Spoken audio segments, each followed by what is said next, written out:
several recent polls are not a good sign for Democrats, as a rematch of the 2020 election seems very likely.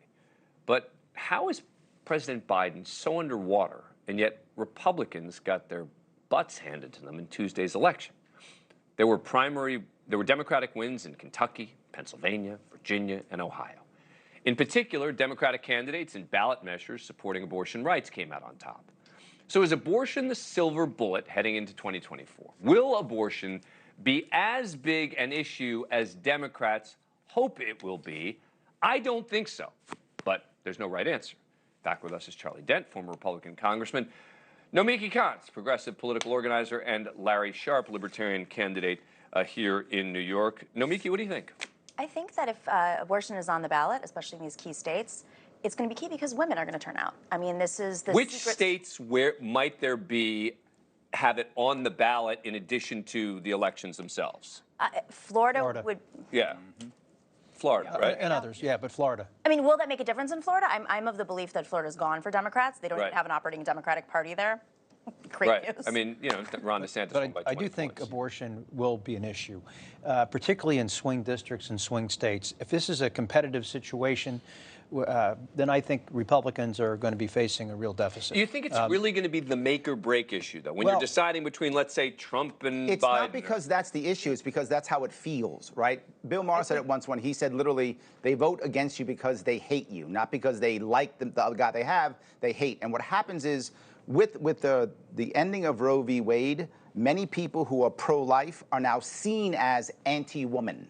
And if you're seen as anti-woman, women come out against you, and the Democratic Party is becoming more and more educated women. We have seen, since the Dobbs decision, a number of people who previously self-identified as pro-life no longer identify that way. They more are identifying as pro-choice. And as the last Republican member of the House of Representatives who voted not to defund Planned Parenthood and voted against the 20-week abortion ban, I can tell you that I think my party is out of step on this issue. They're on the wrong side of public opinion. They know it. I mean, just ask Glenn Youngkin, who spent the last several months talking about a 15-week ban, thinking that was going to be reasonably moderate. Well, a lot of these people who want to preserve abortion rights say, I don't want a ban, 6 weeks, 15 or 20 weeks. If you're talking like that, you're against my reproductive freedom. I think they're missing the point on this. Nikki Haley the other night, she tried to talk about this in a way that could be more appealing to the general electorate, but I think Republicans have a problem in these competitive areas, and particularly suburban districts with women, college-educated women. I hear you. Let me play a little bit of this. Is part of what Nikki Haley said at the debate earlier this week.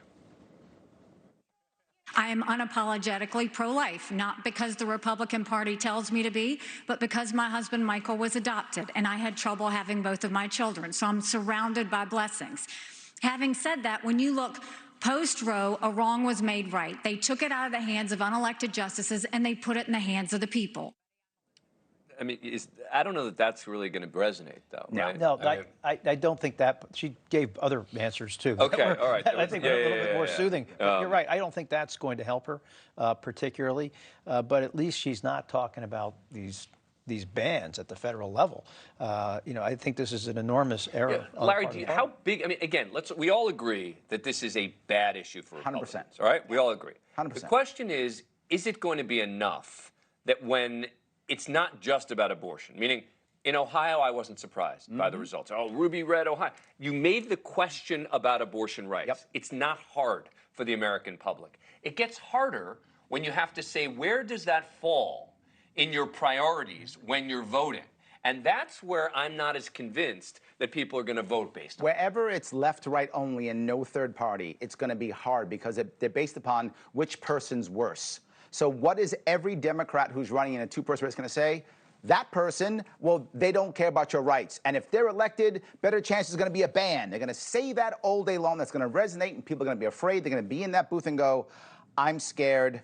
Democrat. But in Ohio, that won't work now, right? Because now there's already been a vote on this in Ohio. Oh, they're going to say now no, there's going to be a ban. They're still going to talk. They have a firewall. Yeah, they're still going to say it. They're not going to believe it. Hold on. New York State, there is no chance any different anyway. Keep in mind, Joe Biden won because women turned out for this issue and previous issues. I mean, they are, it's not even suburban women. It's just all women at this point. Thank you for watching. Go to newsnationnow.com to find NewsNation on your cable provider. And don't forget to click the red subscribe button below to get more of NewsNation's fact-driven, unbiased coverage.